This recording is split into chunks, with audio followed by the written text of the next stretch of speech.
Bonjour, c'est Agnès de l'atelier de portage 1, 2, 3 portée.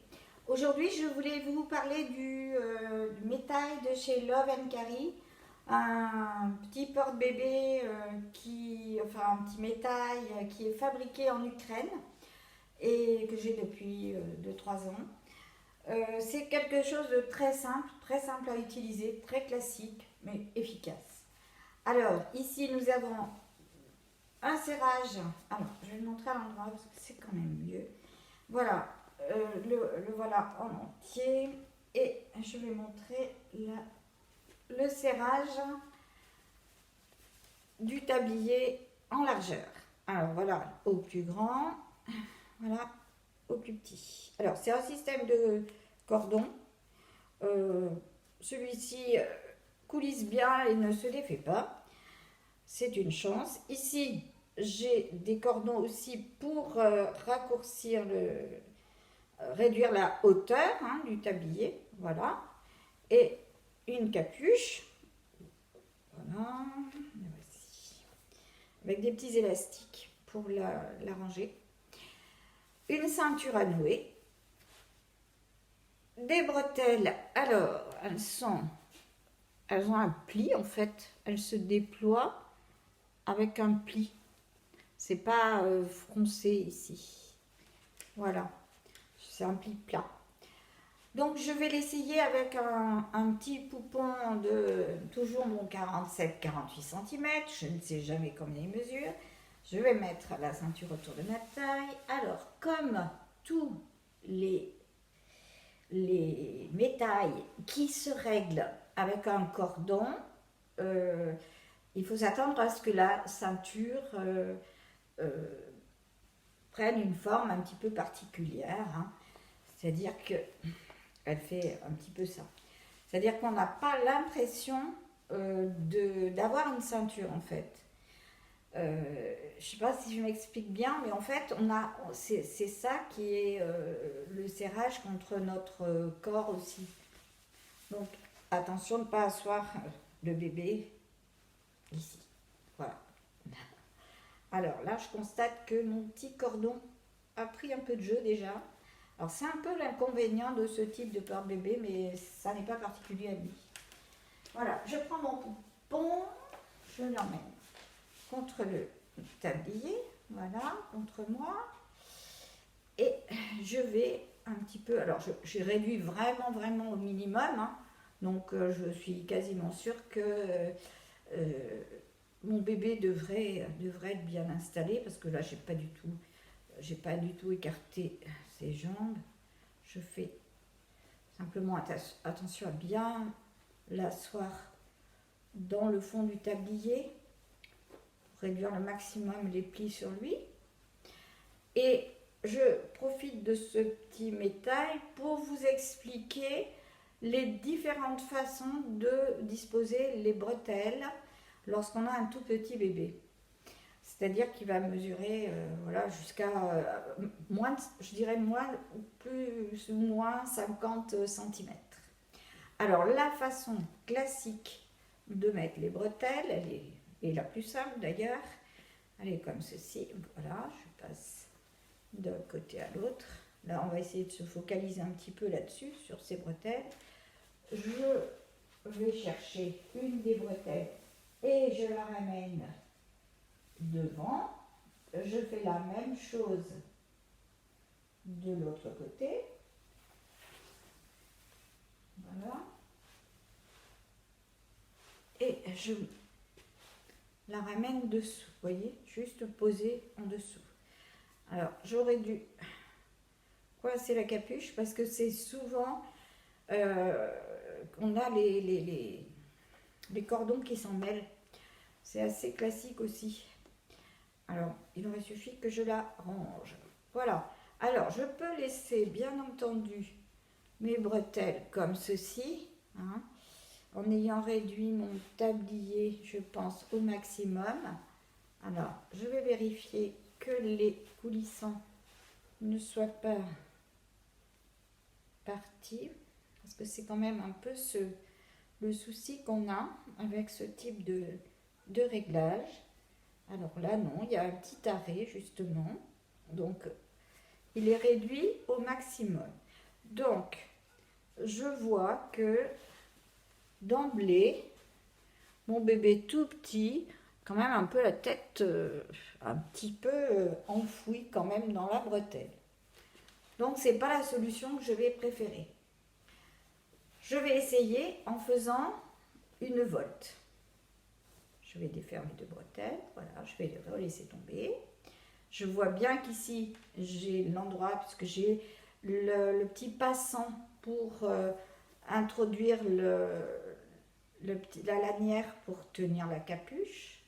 Je vais donc mettre ma bretelle à l'envers pour faire la volte. Alors la volte, vous voyez, je prends la partie inférieure de ma bretelle et avec ma main, je vais la positionner sur mon épaule. Je me penche légèrement en arrière. Donc je vois ici que je suis à l'envers. Mais comme ils ont bien prévu la chose, on a aussi un petit passant pour mettre la lanière de la capuche. Je fais pareil de l'autre côté. Je passe mon bras. Je vois que je suis vraiment ici sur l'endroit. Je prends l'ourlet du bas de la bretelle et je renverse sur mon épaule. Et ici, j'ai réalisé donc une volte de chaque côté.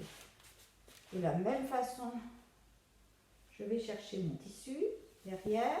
Bon, voilà, ici.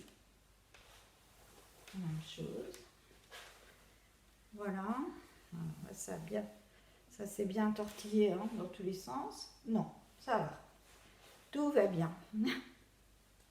Alors, ici, je vais aller régler mes bretelles. Je vais déjà, vérifier que ma manœuvre a été efficace, parce que c'est pas la peine de s'embêter à faire ça si on n'a pas de résultat, bien entendu. Alors, je regarde de plus près. Oui, ça change pas la face du monde, hein, donc je vais aussi renoncer à cette façon de faire. Donc, je vais vous montrer la troisième méthode, si l'on peut dire, hein, il y en a certainement d'autres, pour bien dégager les voies respiratoires. Je vais faire ce qu'on appelle façon enveloppée croisée, c'est-à-dire que la bretelle qui est ici, elle va passer sous mon bras et va revenir sur cette épaule. En pratique, ça fait ça. Quand on a des bras jeunes et souples, on peut faire ceci, c'est-à-dire qu'on passe derrière soi. Alors, vous voyez, j'ai donc les bras jeunes et souples. Ça se confirme. Et de la même façon, je vais faire ça avec l'autre bretelle. Alors, je la passe dessous, puisque l'idée, c'est quand même d'avoir un enveloppé croisé. Il ne faut pas que ma bretelle repasse par-dessus. Voilà. Alors, j'ai réussi l'exploit de passer autour de mon épaule sans me déboîter, quoi que ce soit. C'est déjà pas mal. Et là, eh bien, je vais voir comment ça se passe, comment mon bébé peut être un petit peu plus dégagé.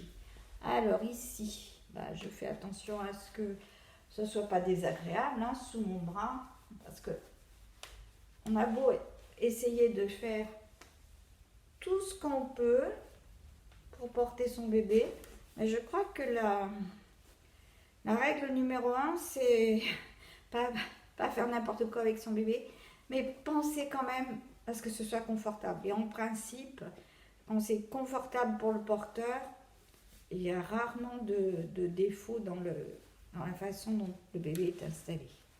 Voilà, alors là je vais bien ramener le tissu derrière ses genoux. Hein. Ici, je vais vérifier que mon tissu aille bien. Voilà. Vous voyez, en faisant un petit pli par pli, on arrive à bien entourer le bébé.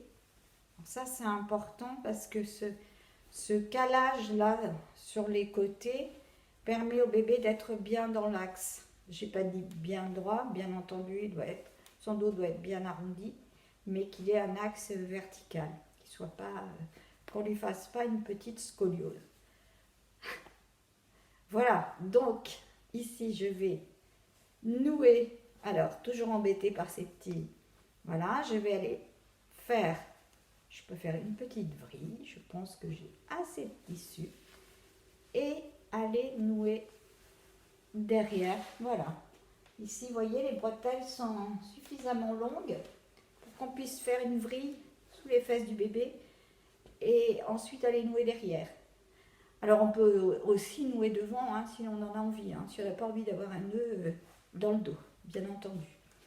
Alors, je vais faire l'inventaire. Alors, mon bébé, bon, comme on voit bien, là, il a les voies respiratoires bien dégagées. Je peux même ramener un petit peu le pan ici pour qu'il soit bien enveloppé sur le côté. Je vais faire pareil de l'autre côté. Alors, on voit qu'il a une bonne position, hein, assis accroupi, hein, il est bien arrondi. Je vais faire une autre petite ligne de soutien ici, c'est toujours profitable. Et voilà. Donc, conclusion, avec un tout petit bébé, il faut vraiment préférer, je pense, avec n'importe quelle métaille, hein, qui soit vraiment encore plus réductible en hauteur de tablier. Je pense qu'il faut vraiment adopter ce nouage-là. En plus, il est très agréable parce que là, on sent que le bébé est vraiment un peu bien respirer, il est à l'aise. Voilà. Et cette ligne-là est très importante. Il y a un très bon soutien de la nuque. Voilà, tout en ayant la sensation de porter avec une écharpe. Alors, il n'est peut-être pas suffisamment mon petit poupon là, assis. Voilà, mais ça, c'était pas le but de la manœuvre, c'était pour essayer de comparer entre ces trois façons de mettre les bretelles, ce qui pouvait être le plus adapté à la taille d'un tout petit bébé. Voilà, donc c'était le Love Tie de Love & Carry, un petit porte-bébé qu'on peut se procurer d'occasion à un prix très intéressant en principe. Voilà, et fabriqué en Ukraine. Je vous laisse et je vous dis à bientôt et bon portage. Au revoir.